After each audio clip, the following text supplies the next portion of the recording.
Robert Elkin, Professor of Poultry Science at Penn State University. I've been a member of the Poultry Science Association for 43 years. I grew up in northern New Jersey in a town called Nutley. It's 10 miles due west of New York City. It was a great place to grow up. Not many poultry farms in that area. Most of the poultry were in the restaurants.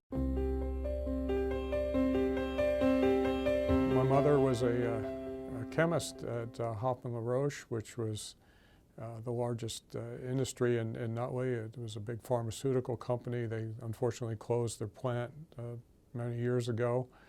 And so maybe that's what spurred on my interest in chemistry and nutritional biochemistry. My dad was a graphic artist. My brother inherited his art talents. Like many animal science students, I wanted to be a veterinarian, primarily dog and cat. And being from New Jersey, which didn't have a vet school, unfortunately residency counted a lot towards vet admissions back when I was an undergraduate. They also advised undergrads to have an alternative career in mind. In my junior year, I took animal nutrition and really loved it. And I thought this would be a great alternative career if becoming a veterinarian doesn't work out. And I had some interviews. I unfortunately didn't get into vet school, and so I did pursue graduate work in animal nutrition.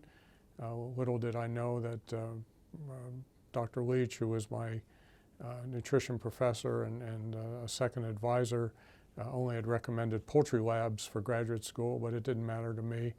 And so I ended up going to Purdue, worked on a master's degree. I really loved working with poultry and the nutrition area, and decided to stay in it and went on to pursue a PhD and ended up making that my career.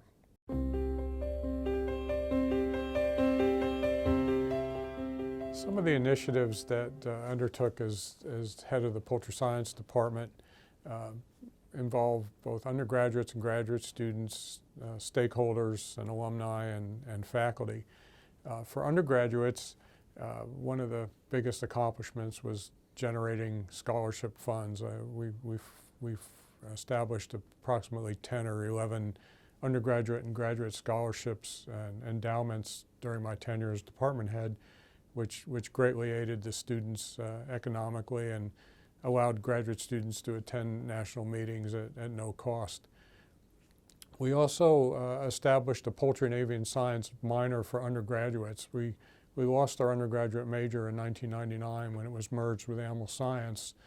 And by establishing a poultry and avian science minor, it allowed our undergraduates to get recognized as poultry-centered students in which they would take a concentration of poultry courses. And this ultimately helped them to compete nationally for scholarships, internships, and jobs. To date, there's been about 120 students that have gone through this minor since 2005, and it's been very successful.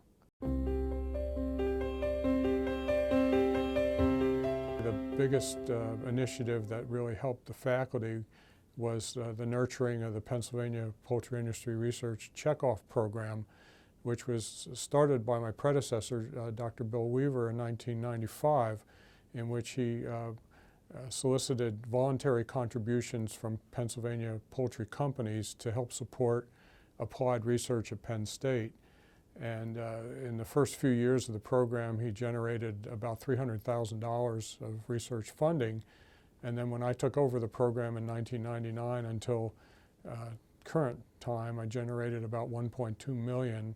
So since 1995, the program's generated $1.5 million of funding for applied research by faculty in the College of Agricultural Sciences.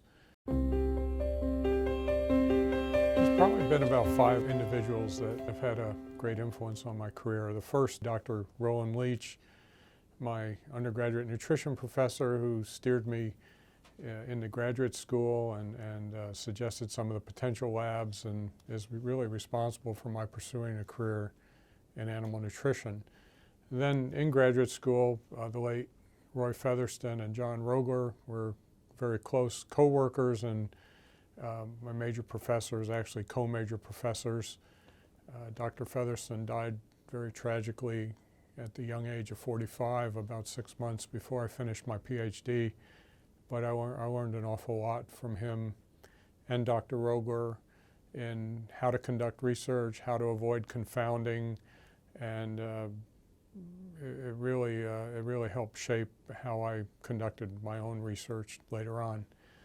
Later on in 1992, I had the great fortune to do a sabbatical with Dr. Wolfgang Schneider at the University of Vienna to learn about lipoprotein metabolism in poultry, which helped me in my research that was aimed at lowering cholesterol in eggs. And I had a wonderful year in Austria. I learned lots of new techniques that literally changed my whole research program, and I think gave me a lot of opportunities in the future. Living in Vienna, I'd recommend for anyone in academia to do a sabbatical and consider an international sabbatical. It just opens up doors, both professionally and culturally. And we also had our daughter born in Vienna during that year, so it was a very special year. But that aside, the research that I conducted, the methods that I learned were just invaluable. Dr. Schneider was a great mentor and still is, and a good friend. And then I guess I'd be remiss if I didn't mention Dr. Bud Harmon, who was my department head at Purdue at the time in the late 80s, who challenged me to take up the problem of reducing cholesterol in eggs, which led to about 30 years of research in that area, and we had some pretty significant findings. So I thank Dr. Harmon for giving me that challenge. And I guess actually there's a sixth person, Dr. Kevin Harvatine, is currently a colleague in the animal science department at Penn State, that approached me to get involved in omega-3 research and the enrichment of eggs and poultry meat with some of the novel omega-3 fatty acids, and to increase the content in eggs and poultry meat of the heart-healthy omega-3s, EPA and DHA. Being a member of PSA has benefited me tremendously. It's allowed me to learn about industry trends and problems, to keep up with the latest research.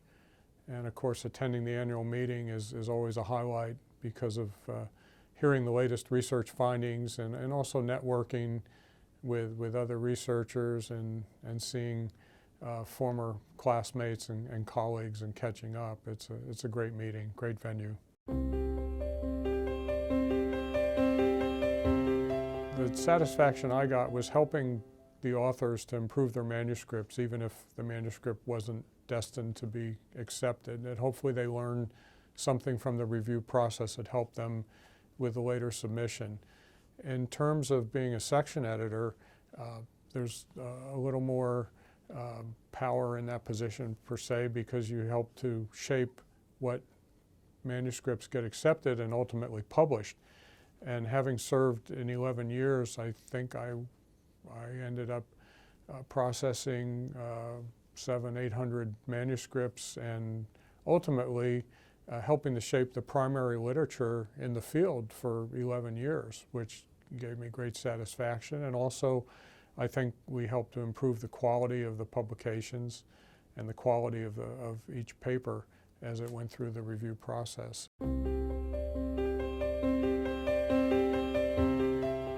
The field itself is changing a lot. Funding is very difficult to get, and there are many more journals now to publish in. The field is getting more basic. We're drilling down to the molecular level and the gene level and the subgene level, and it's become faster paced.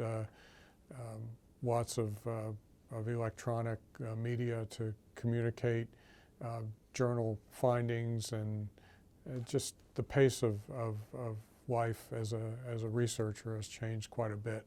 And ironically, as the poultry industry continues to grow and poultry is the world's preferred meat, the academic poultry science departments have gone the other way.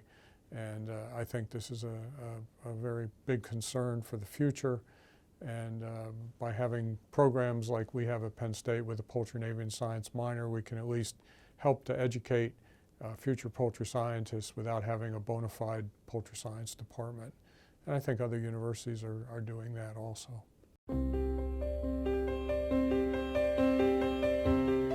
Work hard, but set aside time for family and personal time. Seek excellence, learn from your mistakes, and continually improve and continually strive to learn. And I guess this brings in the prior mention of doing a sabbatical, which as an academic you definitely should take advantage of, because after a while I think a person needs to retool and re-energize and learn some new things, and that's the one advantage of a sabbatical. But be extremely productive and strive for excellence.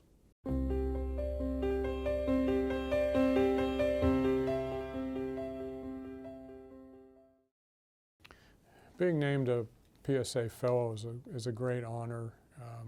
I never thought that day would come, but I'm very appreciative of the fact that it has. I've always looked at fellows as superstars in the field. These are people that I've known and admired for many years, and I'm just humbled to be included in that group.